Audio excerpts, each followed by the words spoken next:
સાંધાના દુખાવામાં ઓપરેશન વિના સારવાર શક્ય છે ખરી? બિલકુલ શક્ય છે.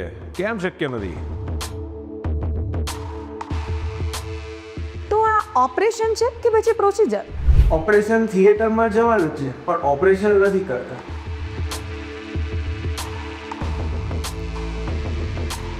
તો શું પ્રોસિજર પછી દુખાવામાં રાહત મળી જ જાય છે? એ અમારા ચારધામમાં જે પેશન્ટ જઈને આવ્યા છે કે કુંભના મેળામાં જઈને આવ્યા છે એમને તમે પૂછો, ચોક્કસ તમને જવાબ મળશે.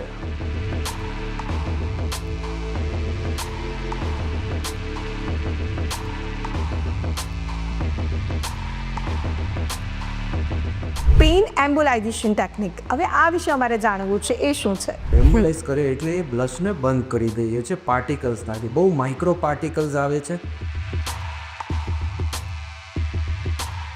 જાપાનની ટેકનિક છે તો મોંઘી તો હશે જ ને? અરે ના ના, સર્જરી કરતાં ત્રીજા ભાગનો જ ખર્ચ થાય છે.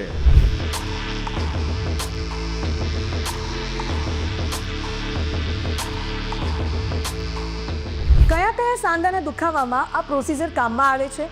ઘૂંટણનો દુખાવો, હીલ પેઇન, ફ્રોઝન શોલ્ડર અને ટેનિસ એલ્બો, આ લોકોએ તો ચિંતા કરવાની જરૂર જ નથી. આ બધા સાંધાના દુખાવા માટે આ જે જાપાનીઝ ટેકનિક છે ઇઝ વેરી વેરી યુઝફુલ. અહીંયાથી નીકળ્યા એટલે રિલીફ થઈ ગયું કે પછી પાછું તમારી મુલાકાતે નહીં આવવાનું? ઘણીવાર ફોલોઅપની જરૂર હોતી નથી. ગુડ. આનંદ થાય છે, સંતોષ થાય છે કે આ નવી એડવાન્સ ટેકનિક જેનાથી આપણે પેશન્ટની ક્વોલિટી ઓફ લાઈફમાં ઘણો બધો સુધારો કરી શકીએ છીએ અને એમના મોઢા પર પણ સ્માઇલ લાવી શકીએ છીએ.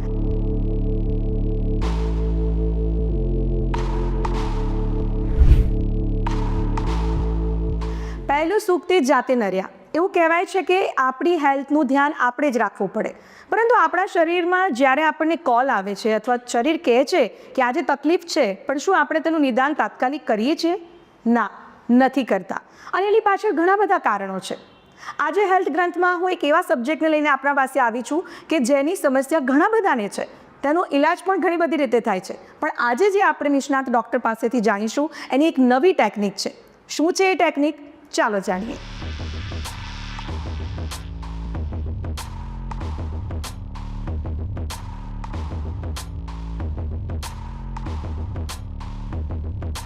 નમસ્કાર, હું છું ખ્યાતિ અને આજનો એક નવો વિષય લઈને આપની સમક્ષ ઉપસ્થિત થઈ છું.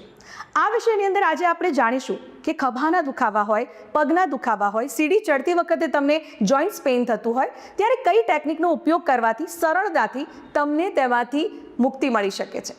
તો આજે આપણી સાથે બંને ડૉક્ટર ઉપસ્થિત છે, ડૉક્ટર રોઝેલ ગાંધી અને ડૉક્ટર મોહલ બેન્કર, કે જેઓ નિષ્ણાંત ઇન્ટરવેન્શનલ રેડિયોલોજિસ્ટ છે. આપ બંનેનું સ્વાગત છે. Thank you. સૌથી પહેલાં તો સાહેબ, રેડિયોલોજિસ્ટની વાત કરી, ઇન્ટરવેન્શનલ રેડિયોલોજિસ્ટની વાત કરી રહ્યા છે આપણે, ત્યારે મોહનજી આપની પાસેથી મારે જાણવું છે કે એ છે શું? સો અત્યાર સુધી તમે રેડિયોલોજી બ્રાન્ચ વિશે સાંભળ્યું હશે કે જેમાં એક્સરે પાડે, સોનોગ્રાફી કરે, સીટી સ્કેન થાય, એમઆરઆઈ થાય. So that is a diagnostic modality કે કોઈ પણ વસ્તુને આપણે કિડનીમાં પથરી છે તો એના માટે આપણે એક્સરે પાડીને જોઈએ. પણ હવે આ જે ઇમેજ ગાઈડેડ ઘણી બધી પ્રોસિજર થાય છે કે જે ઇમેજ ગાઈડેડ આપણે પથરી રિમૂવ કરીએ, image guided there are lots of things we can do. અને એ જે બ્રાન્ચ છે, જે સુપર સ્પેશિયાલિટી બ્રાન્ચ છે, એને ઇન્ટરવેન્શનલ રેડિયોલોજી કહેવાય છે, કે જેમાં વિધાઉટ એની સર્જરી આપણે ઇન્ટરવેન્શન કરી એક્સરે, સોનોગ્રાફી જેવા ઇમેજ ગાઈડેડ આપણે આખી પ્રોસિજર કરીએ છીએ. અને જે રીતે અત્યારે એડવાન્સ ટેકનોલોજી આવી રહી છે એ પ્રમાણે ઘણી બધી સર્જરીઓ રિપ્લેસ થઈ છે એ આ નવી એડવાન્સ ટેકનિકથી થ્રુ ઇન્ટરવેન્શનલ રેડિયોલોજીના માધ્યમથી.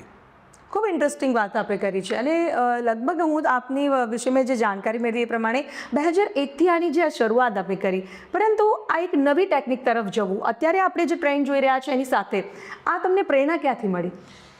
હું ઘણીવાર જોતો હતો કે આ પેશન્ટ્સ હોય તો પેશન્ટ્સ ઓપરેશનથી ગભરાતા હતા. ધારો કે વેરિકોઝ વેઇન્સ, જ્યારે અમારી શરૂઆતની પ્રેક્ટિસ હતી ત્યારે હું જોઉં તો વેરિકોઝ વેઇન્સમાં લાઇગેશન અને સ્ટ્રિપિંગ નામની સર્જરી હતી. એ સર્જરી ઓલમોસ્ટ ફેલ જાય. 50% કેસમાં પેશન્ટ 2-3 વર્ષે 5 વર્ષે ફરી રિપીટ કરીને આવે, કારણ કે બ્લાઇન્ડ પ્રોસિજર હતી. તમે વેરિકોઝ વેઇનમાં એક નાનો જે સર્જરી હતી એમાં તમે જસ્ટ કટ મૂકી અને જે વેઝ દેખાય એને તમે એક વાયર નાખીને સ્ટ્રીપ કરીને ખેંચી નાખો.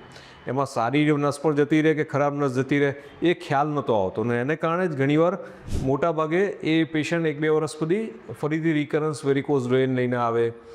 During surgery also blood loss થાય, બીજા બધા એનેસ્થેસિયાના complications. So I was searching alternative solutions અને મેં જોયું કે વેસ્ટર્ન કન્ટ્રીઝમાં they are far ahead in these intervention radiologies branch. અને આ બધી જે ટેકનિક છે વેરિકોઝ વેન્સની એ લોકો રેડિયો ફ્રિકવન્સી, વિનાસિલ ગ્લુ આવી નવી નવી એડવાન્સ ટેકનિકથી વિધાઉટ સર્જરી એ લોકો કરતા હતા અને that I have adopted in early 2000s. અને જેને કારણે વેરિકોઝ વેન્સની શરૂઆત કરી અમે નોન સર્જિકલ ટેકનિકથી અને ગ્રેજ્યુઅલી દેટ ડિઝીઝ વેરિકોઝ વેનની જોડે જોડે અમે ઘૂંટણના દુખાવા છે, પ્રોસ્ટેટ, પાઇલ્સ, ઇવન ધો એની જોઈન્ટ પેઇન એટલે કે ફ્રોઝન શોલ્ડરનો જોઈન્ટ પેઇન હોય, પગની એડીનો દુખાવો હોય, આવી ઘણી બધી ટેકનિક છે કે જે ઘણા બધા રોગો છે કે જેને આપણે સર્જરી વગર ઇન્ટરવેન્શન રેડિયોલોજીના માધ્યમથી એડવાન્સ પ્રોસીજરથી મટાડી શકીએ છીએ. આ તો બહુ સરસ વાત કરી છે અને એમાં પણ જે સર્જરી મારા જેવા લોકો ડરતા હોય એમના માટે પણ આ ખૂબ સારી ટેકનિક છે. રોઝલજી, જે રીતે ટેકનિકની વાત આવી અને જેની અંદર જોઈન્ટ્સની વાત કરીએ છીએ, અત્યારે આપણે જોઈએ કે નાની ઉંમરથી લઈને મોટી ઉંમરના તમામ લોકોને હવે એકચ્યુઅલી શું છે, બોડી કોલ આપે છે તમને કે જોઈન્ટ્સમાં પેઇન છે, પણ ડૉક્ટર પાસે જતા લોકો ડરે છે. જેમ વાત કરી સર કે સર્જરી, સૌથી પહેલાં માઇન્ડમાં એ આવે છે કે જો જોઈન્ટ્સ પેઇન છે ને સર્જરી કરવી પડશે તો આ ડરને કઈ રીતે દૂર કરે છે આ નવી ટેકનિક? બેસિકલી કોઈ બી દર્દીને કે કોઈ બી માણસને જોઈન્ટ પેઇન થાય એ સીધી સર્જરી એ આન્સર નથી.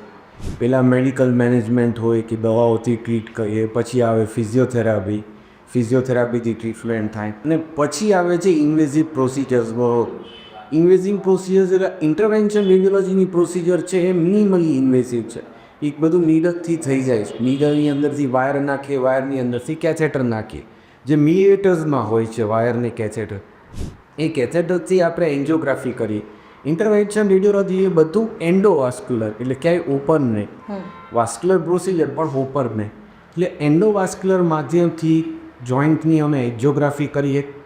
એન્જિયોગ્રાફી કરી અને જે નસ, જે આર્ટરી એમાં એબનોર્મલ પીડીમાં દેખાય, વધારે સોજો દેખાય, એ સોજાને આપણે દવા નાખીને ટ્રીટ કરીએ.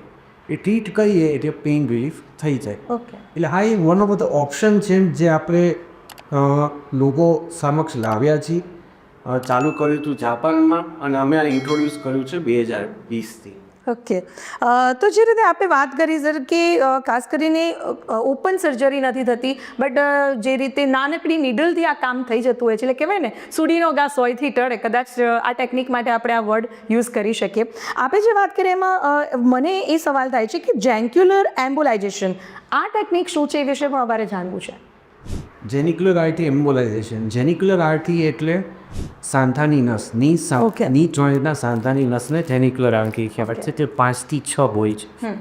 એટલે આપણે જે પેશન્ટને ની પેઇન હોય અને એમને સર્જરી તરફ ના જવું હોય કે અર્લી સ્ટેજ હોય, ઓસ્ટિયોઆર્થ્રાઇટિસ એટલે કે સંધિવાનો, એના માટે આપણે એન્જિયોગ્રાફી કરીએ છીએ. પગની નસમાં જઈને એન્જિયોગ્રાફી કરીએ છીએ ઘૂંટણની.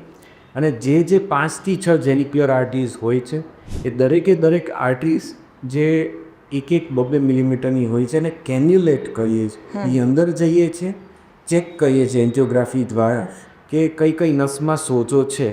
જનરલી જ્યાં પેશન્ટ્સને પેઇન હોય છે અંદરની સાઈડ સાંધાની કે બહારની સાઈડ, ત્યાં સોજો હોય અને એ સોજામાં આપણે એમ્બોલાઇઝિંગ પાર્ટિકલ્સ આવે છે સ્પેશિયલ, જેનાથી એ સોજો બંધ થઈ જાય અને એ આપણે નાખીએ છીએ અને આમ આ રીતે ટ્રીટમેન્ટ કરીએ છીએ. પેશન્ટને ઇમિડિયેટ પેઇન રિલીફ ચાલુ થઈ જાય છે, જે 6 અઠવાડિયા સુધીમાં મેક્સિમમ પેઇન રિલીફ થઈ જાય છે. ઓકે સર, પેઇન રિલીફ થઈ ગયા પછી હવે એ પેશન્ટને ફરીથી એ પેઇન થશે કે કેમ, અથવા કેટલા સમયમાં થશે ને ઇન બિટવીન એમને શું ધ્યાન રાખવાનું હોય છે? જનરલી પેઇન રિલીફ દરેકના શરીરની તાસીર ઉપર હોય છે. 2 વર્ષથી લઈને 10 વર્ષ સુધી પેઇન રિલીફ રહે છે. દરેકનું પેશન્ટનો બોડી વેઇટ, ચાલવાની સ્ટાઇલ, ડાયાબિટીક, થાઇરોઇડ, આ બધું અને કોમોર્બિડિટીઝ એ બહુ ઇમ્પોર્ટન્ટ છે. દરેકના શરીરની તાસીર ઉપર હોય છે કે કેટલું પેઇન રિલીફ રહે છે. અને આ પ્રોસિજર કર્યા પછી કોઈ ચરી પાડવાની નથી. કોઈ એલર્જી, ફૂડ એલર્જી હોય તો એ પ્રમાણે ધ્યાન રાખવાનું હોય છે.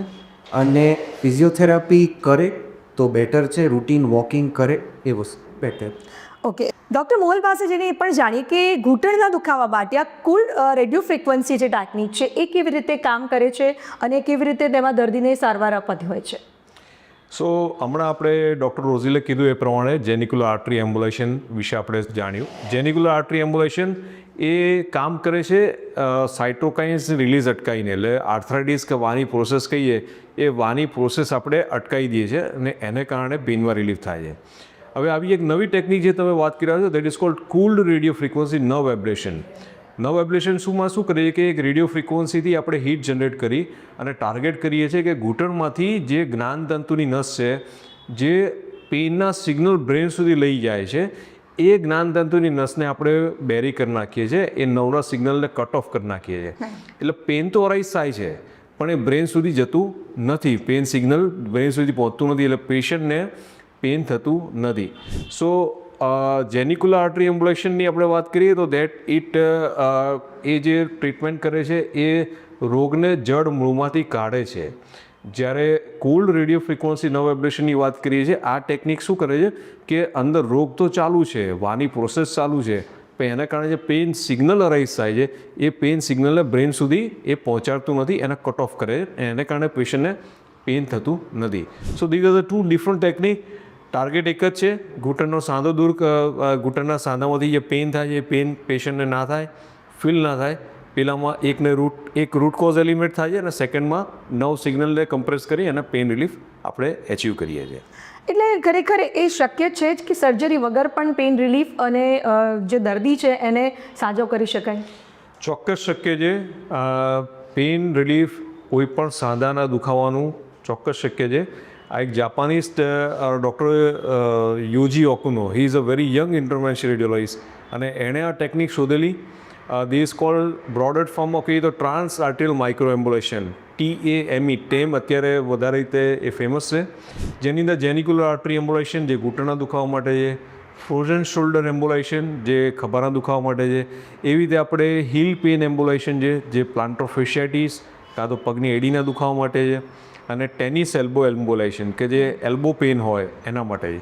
સો આ કોઈ પણ જોઈન્ટ, ઇવન તો રૂમેટિક આર્થરાઇટિસમાં ઘણીવાર એવું થતું હોય કે નાની આંગળી કે રિસ્ટ જોઈન્ટ, આ બધા નાના નાના સાંધામાં પણ દુખાવો થતો હોય છે. અને આ બધા સાંધાના દુખાવા માટે આ જે જાપાનીઝ ટેકનિક છે ઇટ્સ વેરી વેરી યુઝફુલ.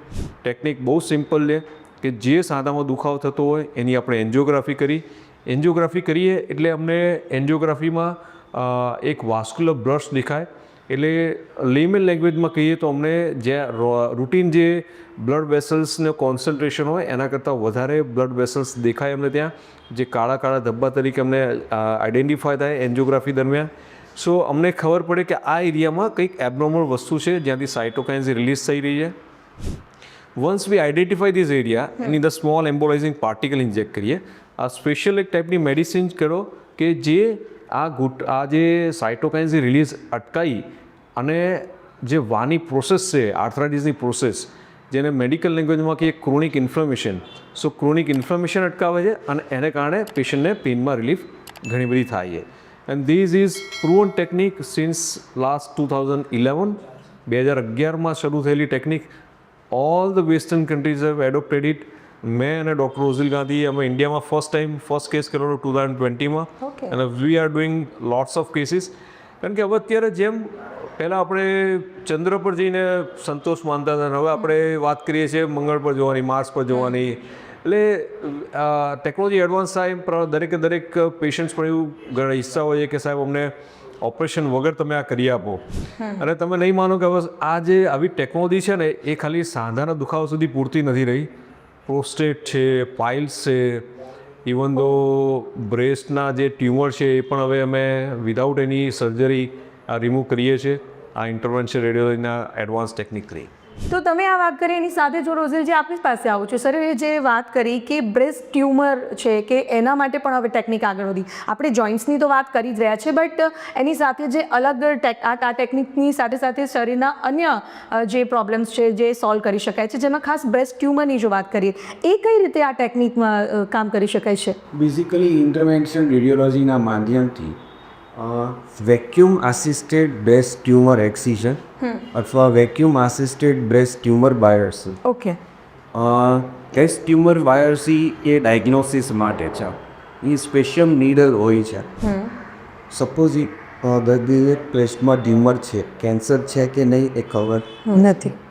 તો એનું ડાયગ્નોસિસ માટે સ્પેશિયલ નીડલ આવે. એ નીડલ મશીન સાથે અટેચ થાય અને લોકલ એનેસ્થેશિયામાં કોઈ પણ ટાંકો, ચીરો, ચીફાટ વગર એ આખું ટ્યુમરને આપણે કાઢી લઈએ છીએ નીડલ નાખીને, વિધાઉટ એડમિશન. પેશન્ટને એડમિશનની જરૂર નથી હોતી કારણ કે લોકલ એનેસ્થેશિયામાં કાઢી. બીજું છે કે સપોઝ પેશન્ટને બ્રેસ્ટ ફાઇબ્રોએડિનોમા હોય કે કેન્સરની પણ સાદી ગાંઠ, એમાં એક્સિઝન થઈ જાય કે આખી ગાંઠને આપણે આ નીડલ નાખીને લોકલ એનેસ્થેશિયામાં સોનોગ્રાફીમાં જોતાં કાઢી નાખો. હાઇન પ્રોસિજર નથી, એ કિંમત કે ગાંઠ રહી જતું નથી. પણ આ ખાલી નોન કેન્સરસ ટ્યુમર માટે જ છે કે જેમાં આખી ગાંઠ આપણે સોનોગ્રાફીમાં જોતાં સ્પેશિયલ નીડલ દ્વારા કાઢી લેવી. આ ટેકનોલોજી અને આ પ્રોસિજર તે કહેવાય છે vacuum assisted breast fibroadenoma excision. Okay doctor, આપને શું લાગે છે કે જે ટેકનિક, નવી ટેકનિકની આપણે અત્યારે વાત કરી રહ્યા છે, લોકો સુધી આ અવેરનેસ આપણે કઈ રીતે પહોંચાડી શકીએ? કારણ કે બેસ્ટ ટેકનિક છે. સૌથી પહેલાં તો વાત એ આવે છે કે તમારી સર્જરી નથી થતી, પેઇન રિલીફ થઈ જાય છે, લાંબા સમય સુધી રહે છે. જો આટલા બધા ફાયદા છે તો લોકો સુધી આ અવેરનેસ આપણે કઈ રીતે લઈ જઈ શકીએ? અવેરનેસ માટે ઘણી બધી વસ્તુઓ છે. સોશિયલ મીડિયા જે ફર્સ્ટ, કારણ કે આજકાલ દરેક માણસ સોશિયલ મીડિયા ઉપર એક્ટિવ હોય છે. એટલે અમે ટ્રાય કરીએ છીએ અમારે બનતો સોશિયલ મીડિયા પર અવેરનેસ ક્રિએટ કરવાનો, પેશન્ટના અવેરનેસ વિડીયોઝ અને પેશન્ટના સક્સેસ સ્ટોરીઝ એ અમે મૂકતા હોઈએ છીએ. કન્ટેન્ટ બી મૂકતા હોઈએ છીએ અને તમારા લોકો દ્વારા ઇમેજ ચેનલ્સ અને આવી રીતે હેલ્થ ગ્રુપ્સ દ્વારા પણ અમે ટ્રાય કરતા હોઈએ છીએ કે લોકો સુધી માહિતી પહોંચે. યસ ડૉક્ટર મોહન, તો પછી જ્યારે સક્સેસની વાત આવે છે અને આટલા સમયથી જ્યારે તમે સર્જરી વગરની જે ટેકનિકનો ઉપયોગ કરી રહ્યા છો, એક એવો ઇન્સિડન્ટ તમારી સાથે પણ બન્યો, એક એવું કોઈ પેશન્ટ આવ્યું જે ખાસ તમને યાદ રહી ગયું હોય? હમણાંની જ વાત કરું તો કુંભ મેળો જે હમણાં જ પત્યો છે, હા. અને એક પેશન્ટ્સને મેં અને રોઝીલે અમે એમને ની પેઇન માટે જેનિક્યુલર આર્ટરી એમ્બ્યુલેશન ટેકનિક કરેલી. જસ્ટ ઇન લગભગ ઉત્તરાયણની આજુબાજુ કરેલી હતી, જાન્યુઆરી મહિનામાં. અને હમણાં જે મને લગભગ 10-15 દિવસ પહેલાં જ મળવા માટે આવ્યો. કેમ કે આવીને ખબર નહીં શું અમારા જે પણ કનેક્શન હતું, તો આવી અને સીધું અમને પ્રસાદ લઈને આવ્યું. મને કે સાહેબ, તમને ખબર છે કે હું કુંભના મેળામાં જઈને આવી, અને આ વખતના કુંભના મેળામાં તમે જોયું હશે કે એટલી બધી ભીડ હતી, લોકોને 15 કિલોમીટર તો એવરેજ ચાલવું પડતું હતું. એ પોતે મને કહે કે સાહેબ, અમે લગભગ એવરેજ અમે લગભગ 38 થી 40 કિલોમીટર ચાલેલા. પહેલાં હું ઘરમાંથી બહાર નીકળીને મારે એક રાઉન્ડ મારવો ને તો પણ તકલીફ પડતી હતી, પણ આ ટેકનિક કર્યા પછી હું લગભગ આ 38-40 કિલોમીટર ચાલી શકી. અને જે પુણ્ય જમા થયું એમાં તમારું મોટું યોગદાન છે. હવે આવી જ્યારે અમે સાંભળીને ત્યારે અમને ખરેખર બહુ જ આનંદ થાય છે કે ચલો ભગવાને મને રોઝિલને એક એવા માધ્યમ બનાવ્યા છે કે જેના થ્રુ અમે ક્યાંક ને ક્યાંક પેશન્ટને એમની જે ડેલી રૂટીન છે એમાં અમે કંઈ ને કોઈ રીતે ઇનડાયરેક્ટલી મદદ કરી રહ્યા છે કે જે એમની ઈચ્છાઓ છે એ કોઈને કોઈ રીતે એ પૂરી કરી શકે છે આ ટેકનિક કર્યા પછી. આવા જ એક પેશન્ટ વાત કરું તો અમે કર્યા આ જેનિક્યુલર આર્ટરી એમ્બ્યુલેશન કર્યું. ની પેઇન માટે બહુ જ હેરાન થતા હતા. પછી પાલીતાણાનો ડુંગર ચડીને આવ્યા. અમને કીધું નહોતું કે આ કર્યા પછી જવાના છે, અને મને પૂછ્યો તો મેં કદાચ ના પાડ્યો હતા એમ.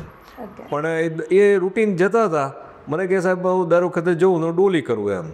પણ આ વખતે કે મને એવું લાગ્યું કે મારા આ તમારી ટેકનિક કર્યા પછી ઘૂંટણમાં વાંધો નહીં આવે, દુખાવો નહોતો તો મેં શરૂ કર્યું અને આખું પાલીતાણા ચડીને આવ્યા. સો આવા કેટલા બધા કિસ્સાઓ, એટલા બધા અમે ડેલી રૂટીનમાં જોઈએ છે કે અને આનંદ થાય છે, સંતોષ થાય છે કે આ નવી એડવાન્સ ટેકનિક જેનાથી આપણે પેશન્ટની ક્વોલિટી ઓફ લાઈફમાં ઘણો બધો સુધારો કરી શકીએ છીએ અને એમના મોઢા પર પણ સ્માઇલ લાવી શકીએ છીએ.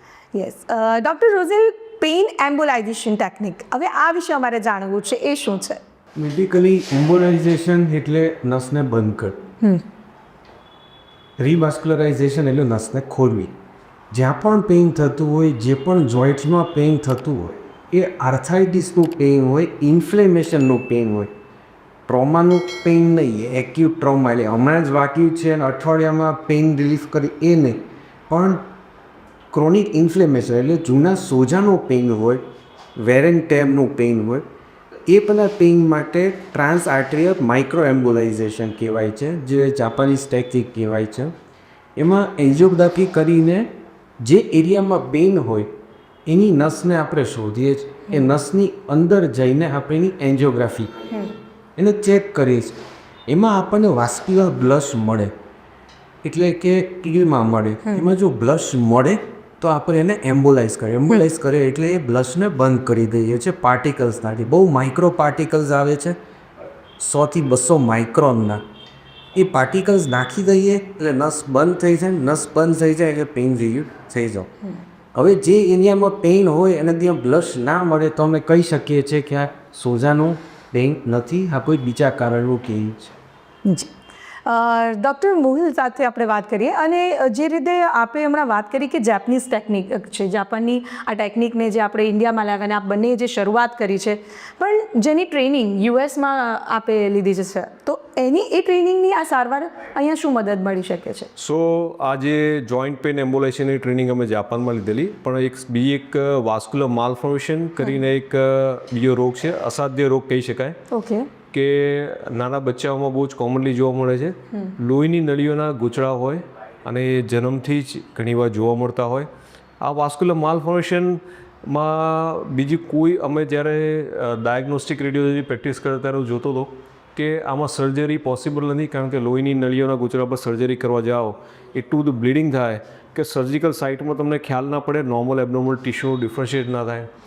ઘણીવાર વાસ્ક્યુલર માલફોર્મેશન નોર્મલ ટિશ્યુની જોડે એટલું બધું જોડાયેલું હોય કે તમારે એને જુદું પાડી અને સર્જન કટ કરવું ઇટ્સ નોટ પોસિબલ. સો 99% કેસમાં surgery is failure, recurrence rate is very high.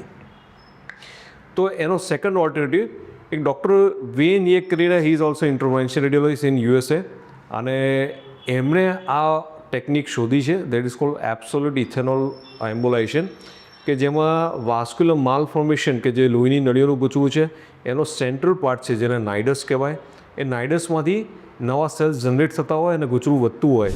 અમે એની એન્જિયોગ્રાફી કરી અને આઈડેન્ટિફાઈ કરીએ, અને એની અંદર આલ્કોહોલનો આ ડિફરન્ટ યુઝ છે, ડાયગ્નોસ્ટિક યુઝ, આ જે થેરાપ્યુટિક યુઝ જે છે એ નાઇડસની અંદર ડાયરેક્ટ ઇથેનોલ ઇન્જેક્ટ કરવાનું, જેને કારણે એ લોહીની નળીઓનું ગૂંચવું છે એ આખું ડિસ્ટ્રોય થઈ જાય, આપણે બળી જાય, અને એને કારણે આ વિધાઉટ એની સર્જરી એક નીડલ પંચેથી આખી આ વસ્તુ થાય છે, અને તમે વાસ્ક્યુલર માલફોર્મેશનથી મુક્તિ મેળવી શકો છો. અને this is very very rewarding for the patients. ઘણીવાર અમારી પાસે પેશન્ટ્સ આવતા હોય, તો જેમ કે હમણાં જ એક નાના બચ્ચાની અમે વાસ્ક્યુલર માલફોર્મેશન કર્યું, તેને આખું લીપનું અને ફેસનું માલફોર્મેશન હતું. હવે એ સર્જરી પોસિબલ નથી, અને આ નાના બચ્ચાને જુઓ તો એમાં પેરેન્ટ્સ પણ બહુ જ પેનિક મૂડમાં હોય, કારણ કે 1-2 વર્ષના 3 વર્ષના છોકરાઓ અને આવું લીઝન લગભગ મારી પાસે આવે ત્યાં સુધી 15-20 ડૉક્ટરને મળી ચૂક્યા હોય. ક્યાંક નોર્થમાં હોય તો એ દિલ્હી એમ્સ, આ તે બધી 4-5 હોસ્પિટલ ત્યાંમાં ગયા હોય.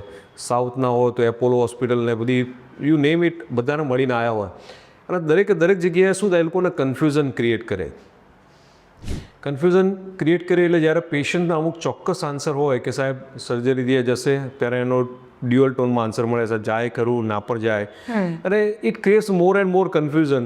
ઘણીવાર પેશન્ટ્સે એ લોકો 2-3 જે લોકોએ સજેસ્ટ કર્યું હોય એ ટેકનિકથી ટ્રીટમેન્ટ કરાવે પણ ખરા, પણ અલ્ટિમેટલી વાસ્ક્યુલર માલફોર્મેશનમાં આ બધી ટેકનિક, સ્ક્લેરોથેરાપી, સર્જરી એ ફેલ જતી હોય છે, અને કંટાળીને પણ અમારી પાસે આવતા હોય છે. When they come to us, we actually explain all the disease, કે આ રોગ કેવી રીતે જાય છે, રોગની પેટર્ન શું છે, રોગ કેવી રીતે આગળ વધે છે, and then we plan this session for ethanol embolization, અને it gives very very good results. હવે આ બધી વાત પછી તો એક સવાલ એ થાય કે હવે આ નવી ટેકનિક જ્યારે લોકો જાણી રહ્યા છે, ઘણા બધા લોકો એવા હશે કે જેમને ની રિપ્લેસમેન્ટ કરાવી દીધું હશે, સાંધાના દુખા જોઈન્ટ્સ રિપ્લેસમેન્ટ થયા પછી શું આ ટેકનિકમાં આવી શકે? કારણ કે ઘણીવાર એવું થયું છે કે જોઈન્ટ રિપ્લેસમેન્ટ બાદ પણ દર્દીને પૂરેપૂરી સાજા નથી થઈ શકતા, એમને રિલીફ પણ રહે છે, તો શું શક્યતા ખરી કે પછી આપની પાસે આવે? ના, ચોક્કસ શક્યતા છે ને, અમે ઘણા બધા કેસ કરેલા પણ છે. પણ જ્યારે જોઈન્ટ રિપ્લેસમેન્ટ થાય છે અને પછી જો જોઈન્ટ પેન રહેતું હોય એના 2-3 કારણો છે. એમાં એક, જો જોઈન્ટ સર્જિકલ આપણે કરેક્શન બરાબર ના થયું હોય, એટલે જોઈન્ટ નાનો મોટો નાખ્યો હોય, લૂઝ હોય, તો એ that is a surgical failure. એમાં ટેકનિક કામ નથી લાગતી. સો જ્યારે પેશન્ટ આવે ત્યારે અમે ટ્રાય કરીએ છીએ આ રૂલ આઉટ કરવા માટે કે સર્જિકલ ફેલ્યોર છે કે નહીં. સેકન્ડ રીઝન શું હોય કે જ્યારે તમે જોઈન્ટ નાખો છો તો the is a metal, it's a foreign body, અને એને કારણે ફોરેન બોડી રિએક્શન આવે છે. એ ફોરેન બોડી રિએક્શનને કારણે જ્યારે જોઈન્ટ જ્યાં નાખ્યો છે એની આજુબાજુના ટિશ્યુમાં સ્વેલિંગ, ઇડીમાં ઇન્ફ્લેમેશન ડેવલપ થાય છે, અને એને કારણે પેશન્ટને કન્ટિન્યુઅસ ઇરિટેટિંગ પેન રહેતું હોય. અને આ અમે એકવાર આઈડેન્ટિફાઈ કરીએ, then we do this our Japanese technique, genicular artery embolization, after knee replacement surgery, and I believe me we have given a very wonderful results in all this post knee replacement surgery also. એટલે અમે આ જે technique છે એ ઘૂંટણનો, હું ઘણીવાર કહેતો હોઉં છું કે ખાલી ઘૂંટણનો સાંધો બદલવાનો અટકાવતી નથી, પણ સાંધો બદલ્યા પછી પણ જ્યારે પેશન્ટને દુખાવો રહેતો હોય છે એમાં પણ આ ટેકનિક એટલી બધી સક્સેસફુલ છે. પણ સવાલ એ આવે છે ફરીથી કે જ્યારે સર્જરી નથી કરવાની, લોકોનું માઇન્ડસેટ સૌથી પહેલાં ક્લિયર કરવું પડે છે, અને એના માટે ઘણા કારણો છે. એમાંથી મુખ્ય કારણ એ હોય છે કે ફાઇનાન્શિયલી સર્જરી જે છે એમાં ખબર છે કે કોસ્ટિંગ હાઈ છે જ, બટ એની સામે નવી ટેકનિક આવી છે, તો શું આ એનાથી પણ હાઈ હશે? આ એક મેન્ટાલિટી પેશન્ટની ચોક્કસથી હોય છે, તો એના માટે આપનો શું આન્સર હશે? આ ટ્રીટમેન્ટમાં ટેકનોલોજીનો યુઝ થાય છે. બીજું, આટલું બધું ઇન્વેઝિવ નથી, પેશન્ટ્સને રહેવું ઓછું પડે છે, એટલે આ ટેકનિક સસ્તી છે કમ્પેરેટિવ. પણ યસ, એક પગ તો ની હોય તો પેઇન હોય, અને જેનિક્યુલર આર્ટરી એમ્બોલાઇઝેશન કરીએ તો ₹1,00,000 થી ₹1,25,000 ખર્ચો થાય છે. બીજું, ઘણી બધી કાઉન્ટીઝ આમાં કેશલેસ ઓફર કરે છે. કોઈ કાઉન્ટીઝ છે જે નથી ઓફર કરતી, પણ બાકી બધી કાઉન્ટીઝ આમાં કેશલેસ ઓફર કરે છે. ઓકે, હવે તમે કહ્યું કે અહીંયા બહુ રોકાવું નથી પડતું, એટલે કે સૌથી પહેલાં તો સર્જરીની વાત જ નથી આવતી, પ્રોસિજર છે. એટલે શું ઓપરેશન થિયેટરથી પેશન્ટ સીધો ઘરે જઈ શકે? ના, એવું નથી થતું. બેઝિકલી એન્જિયોગ્રાફી કરીએ છીએ, ટ્યુમર એટલે પગની ચાંદની નસમાંથી જઈ, એટલે પેશન્ટને 8 કલાક સુધી સીધા સૂતા રહેવું પડે છે. આ કારણોસર પેશન્ટ સવારે એડમિટ થયું તો સાંજના ઘરે. Okay, fine. અને ખાસ હવે વાત આવે છે કે જ્યારે આપણે ટ્રીટમેન્ટ કરી લીધી છે એના પછીની વાત, કેટલા સમય સુધી એમને ખાસ ઓબ્ઝર્વેશનમાં રાખવામાં આવતા હોય છે, અથવા તો એમની સાથે ડૉક્ટરને બતાવવા માટેની અપોઇન્ટમેન્ટ લઈને આવવું પડતું હોય છે, કે પછી એમને અહીંયાથી નીકળ્યા એટલે રિલીફ થઈ ગયું કે પછી પાછું તમારી મુલાકાતે નહીં આવવાનું? એટલે આમાં છે ને, હું જેનિક્યુલર આર્ટરી એમ્બ્યુલેશન કર્યા પછી અમે છે ને 8 કલાક સુધી અમે પેશન્ટને રાખીએ છીએ, કે જેને કારણે પેશન્ટને બહુ ઇમોબિલાઇઝ રાખીએ છીએ, કે જ્યાં અમે પંચર કર્યું હોય જે એન્જિયોગ્રાફી માટે એ સાઇડ પર પ્રેશર ના આવવું જોઈએ, બ્લીડિંગના ચાન્સીસ રહેતા હોય છે એના કારણે. સો એ અમારી મેઇન રિસ્ટ્રિક્શન થયું. પછી જ્યારે ફોલોઅપની વાત કરીએ તો લગભગ 1.5-2 મહિને જો પેશન્ટ્સને ફાવ્યું હોય તો બોલાવતા હોય છે, અધરવાઇઝ ઘણીવાર ફોલોઅપની જરૂર હોતી નથી. ગુડ. બીજી 1-2 વસ્તુની જે ઘણા બધા લોકોને મીથ છે કે આ ટેકનિક કર્યા પછી ફિઝિયોથેરાપીની જરૂર છે કે નહીં, તો જ્યારે તમે સર્જરી કરાવો છો ત્યારે મસલ્સને કટ કરતા હો છો ની રિપ્લેસમેન્ટ સર્જરી પછી, એ વખતે તમારે ફિઝિયોથેરાપીની જરૂર પડતી હોય છે. અમારી ટેકનિકમાં કોઈ કાપકૂપ નથી, એટલે કોઈ ફિઝિયોથેરાપીની જરૂર પડતી નથી. પેશન્ટ કરાવે તો વેલ એન્ડ ગુડ, એમને જે રૂટીન કરવું હોય તો એ કરી શકે છે, પણ અમારી ટેકનિકમાં એવી કોઈ સ્પેસિફિક રિક્વાયરમેન્ટ નથી કે તમે આવી વિગરસ એક્સરસાઇઝ કરો. Okay.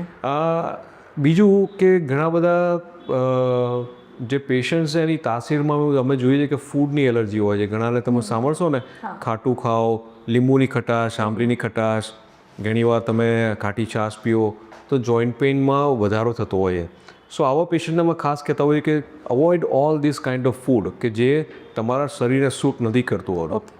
So these are the main precautions post procedures અમે રાખતા હોઈએ છીએ અને એના પેશન્ટ્સને લોંગ ટાઈમ રિઝલ્ટ ઘણા સારા મળતા હોય છે. ઓકે, હવે આપની બંને પાસેથી એક મેસેજ લઈશું કે લોકોની ધારણાઓ વિશે, કારણ કે ડૉક્ટર પાસે આવતા પહેલાં દરેકના મગજની અંદર કોઈની કોઈ ધારણા હોય છે, આ કેવી હશે ટેકનિક, જઈશું તો શું રિઝલ્ટ મળશે, રિઝલ્ટ 100% મળશે કે કેમ, એક મેસેજ આપના બંને તરફથી. પહેલાં ડૉક્ટર મોહલ. સો અમારી we have thumb rule in our bankers વાસ્તુ હોસ્પિટલ કે અમારો જે DNA કહીએ કે જે મેઇન અમારો કોર પ્રિન્સિપલ એવો છે કે જ્યારે પણ પેશન્ટ અમારી પાસે આવે છે ત્યારે we prefer to give the genuine opinion. Patient જ્યારે ની પેન સાથે આવે છે ત્યારે આ જે જેનિક્યુલર આર્ટરી એમ્બોલિઝેશન માં કેટલો રિલીફ મળશે, શું મળશે, જે અમારી પ્રિડિક્ટિવ જે આટલા કેસ કર્યા પછી એમાં જે અમારી ધારણા હોય છે એ અમે કહીએ છીએ કે ભાઈ જો તમને આટલો ફાયદો થશે ને આટલો નહીં થાય. અને જ્યારે ડાયાબિટીક પેશન્ટ હોય, થાઇરોઇડના પેશન્ટ્સ હોય ત્યારે અમે જે અમુક રિકરન્સના જે કારણો હોય એ પણ અમે એમની જોડે ડિસ્કસ કરીએ છીએ. અને વન્સ પારદર્શકતા અમે એટલી રાખીએ છીએ કે અને અમારા દિલમાં એવું છે કે ભાઈ we don't want to do anything wrong with the patients. ભલે અમે ના કરતા હોઈએ પણ તો એ અમે સર્જરી નથી કરતા. બસ એડવાન્સ સ્ટેજ હોય અને જો મને એવું લાગે કે એમની લાઇફસ્ટાઈલમાં વધારે વેઇટ બેરિંગની જરૂર છે અને સર્જરીથી જ આવશે then we straight forward advise surgical technique જેમને જ્યાં ફાવે ત્યાં કરાવી લે. So that is assurity from Bankers વાસ્તુ હોસ્પિટલ કે we give the genuine opinion and our core principle is that કે જ્યારે પણ તમે અમારી પાસે આવો છો ત્યારે વિશ્વાસથી આવો છો. એ વિશ્વાસ અને અમે તમારો નહીં ડગવા દઈએ. જે પણ સાચું હશે અને સારું હશે એ જ અમે તમને એડવાઇસ આપીશું. તો ડૉક્ટર હુસેન, આપનો શું મેસેજ છે તમામ દર્શકો માટે? જેનિક્યુલર આર્ટરી એમ્બોલાઇઝેશન એક ન્યુઅર ટેકનિક છે, સેફર ટેકનિક છે અને એના રિઝલ્ટ સારા છે. પણ કોઈ પણ ટેકનિકના 100% સક્સેસ રેટ નથી હોતા અને એ લાઈફ લોંગ ચાલે એવું બી માન્યતા નથી હોતી.